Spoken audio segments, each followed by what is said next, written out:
Нөгөө эрдэнэлэгч нь дархны хар төмөрлөгийн үйлдвэрийг дампууруулж байгаа мэдээ гарсан байна.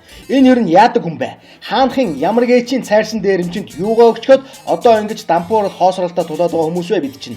Энэ хүн Монгол улсыг ердөө улаан мөнгөний нүдээр харж байна. Тэр хүнд түүний эзэн элбэгдэрч нарт Монгол улсын ирээдүй иргэд олон нийт ажилчдын хувь заяа ёстой падлий байхгүй болсон байна.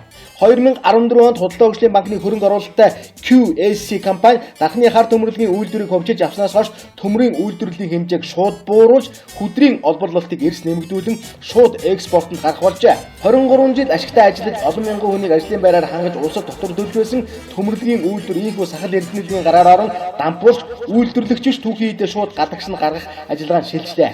Зорилго нь туйлын аюултай. Маш богино хугацаанд элбийн зардал гарган үйлдвэрлэлд явуулгүйгээр гадагш нь зөөж асар их мөнгө цуглуулад л хаях зорилго энд харагдаж байна. Түгээр жорохгүй концессийн гэрээгээр ховжилж явахдаа баталсан гэрээнийхээ дагуу 2015 оноос эхлэн ажилгүй болгосон төмөрлөгийн үйлдвэрийн 300 гаруй ажилтнаа олох ёстой болоод байгаа 600 гаруй сая төгрөгийн сул зохицлын мөнгийг одоо хүртэл өөөгөө хохирож байгаа юм байна. Алив тэр нөгөө ховчлоор ашигтай шахааны бизнес арил улсад өгөх татвар өснө инээдрэгэд байсан чинь. Зорилго нь маш тодорхой харагдаж байна.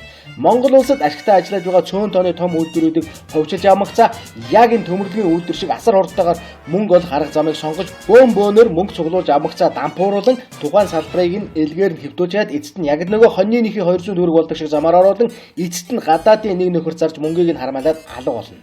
Худалдаа хөгжлийн банк сахад эрдэнэлэг түүний эзэн элбэгдэрч нар Монгол улсыг яг л ийм болгохыг зорж байна. Одоо болоо юм шүү. Эрдэнэт үйлдвэрийг яг л ийм ирээдүй хүлээж байгаа нь одоо шууд нүдэнд харагдаж байна. Баяжуулах үйлдвэрийг шууд зогсоож, элдв зардад гаргалгүйгээр зэсийн хөдлөгийг түүгээр нь гадагш маш хурдтайгаар зөөж, богино хугацаанд асар их мөнгө хийгээд хаях. Тийм л дампуурдын төлөвлөгөө ийхүү харагдаж байна. Энэ бол үндэсний аюул. Монгол улсыг мөхөх гэсэн маш аюултай оролдох. Одоо яах вэ тамина? Сахал эрдэнэлгийг зогсоож чадахгүй гэж юу монголчуудаа? Энэ хүний хордохоор Монгол улсын амин судас болсон сүүлчийн найдваруудыг таслах санаархалтай нь ийхүү бодис жишээгээр харагдаж байна. Монгол Ардын нам, түүний засгийн газар Ардын намын сайд нар намынхаа нэрээр 65 суудал авсан эрхэм гишүүдээ та нарыг дуурайж хөдлөөж чухам ийм л аюулаас зайлахын тулд та нарт бүглүүдэн улсынхаа хувь заяаг даатхан үнэмлэхүй олон суудал олголоо. Одоо дуугарч хөдлөх цаг чинь болсон босуу ард түмэн өгч чаддаг авч бас чаднаа. Хэрвээ та нар одоо л энэ аюулыг зогсоож чадахгүй юм бол ард түмэн өөрсөддөө л найдахаас аргагүй болж байна. Бодооч, сэрэж, санаач, хөдлөөч Монгол Ардын намын хаан.